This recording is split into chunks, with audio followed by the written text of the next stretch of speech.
हातम ताई से किसी ने कहा था कभी तूने अपने से बड़ा सखी भी देखा है? हातम ताई का नाम है ना आज तक सखावत में। अपने से बड़ा सखी भी देखा है? उसने कहा देखा है। कौन सा? कहने लगा मैंने एक दफा अपने सारे शहर की दावत पकाई तो मैं चेहरे पे नकाब ओढ़ के निकला कि पता करूं कोई आदमी रह तो नहीं गया। तो जब मैं जंगल में गया तो मैंने एक बाबे को लकड़ियां काटते देखा। सब लोग उस जमाने के जितने पढ़े लिखे शुआरा अदीब सब मैंने बुलाए, बाबा लकड़ियां काट रहा था। तवज्जो है मेरी बात पर?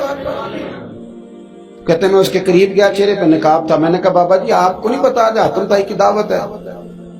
कहने लगा बेटे पता है। तो मैंने कहा जाना नहीं? तो कहते बाबे ने अजीब जवाब दिया। कहने लगा मुझे ना अपने हाथों की कमाई का चस्का लग गया। किसका चस्का? हाँ, आजकल चस्का ये है कि किसी को पार्टी कैसे डालनी है, कैसे मुफ्त की रोटी खानी है। किसका चस्का लग गया? अपने हाथों की। बोलिए।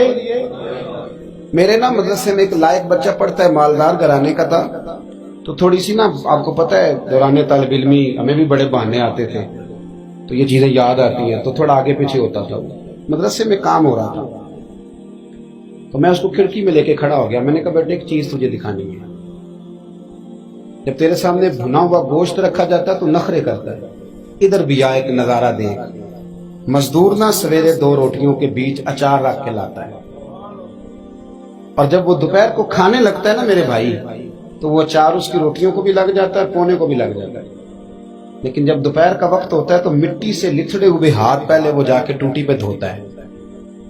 फिर वो क्या करता है कि वो पानी का प्याला खुद भर के रखता है। तवज्जो मेरी बात पे रखिए।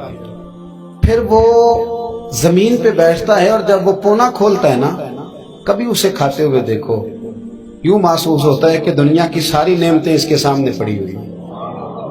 और टेबल पर बैठकर 22,000 की रोटी खाने वाले इतना शुक्र अदा नहीं करते जितना वो बंदा शुक्रिया अदा करता है। या अल्लाह तेरा शुक्र है, या अल्लाह तेरा शुक्र है। और उनको लफ्ज नहीं सीधे पढ़ने आते, वैसे भी लफ्ज तासीर से बनते हैं, तलफ्फुज से नहीं।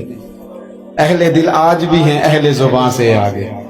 सही तलफ्फुज नहीं अदा करना आता, लेकिन जब वो हाथ बांध के कहते हैं ना या अल्लाह तेरा शुक्र है, तो यूं महसूस होता है कि रोटी तो इस बंदे ने खाई है, खाना तो, वरना शादी के मौके पर इतना खाया नहीं जाता जितना तबाह किया जाता है, क्योंकि मुफ्त का होता है ना, मुफ्त का।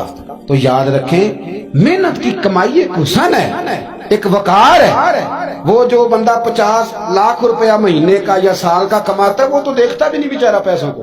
वो बैंक में आए और बैंक से ही सारी जिंदगी अपनी दौलत देख सकता। लेकिन जो 600 रुपया दिहाड़ी लेता है ना, उसको जब शाम को मिलती है तो 3 दफा हाथ साफ करता है और 3 दफा बिस्मिल्लाह शरीफ पढ़ता है और फिर वो जेब में डालता है। फिर वो हिसाब करता है कि 50 कहाँ लगाने हैं, 60 कहाँ। तो खुददारी से जियो, बावकार रहोगे, बाइज्जत रहोगे।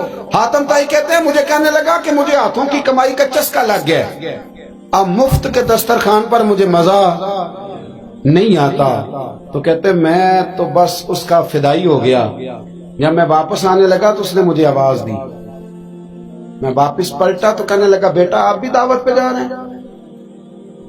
मैंने कहा। तो उसने मुझे 5 दिनार निकाल के दिए। कहने लगा ये ले जाओ, हातम ताई को ना देना, वहां जो आदमी लंगर पका रहा ना उसे दे देना। यार बड़े बड़े लोगों ने रोटी खानी है, चलो मेरा भी हिस्सा पड़ जाएगा। तो हातम ताई कहते मैं घोड़े से गिर गया, चेहरे से कपड़ा उठाया और मैंने कहा बाबा मेरे सीने से लग, मैं तो अमीर हो के सखी हूं ना, तू गरीब हो के बड़ा सखी है। आज समझ आई है तेरी सखावत की।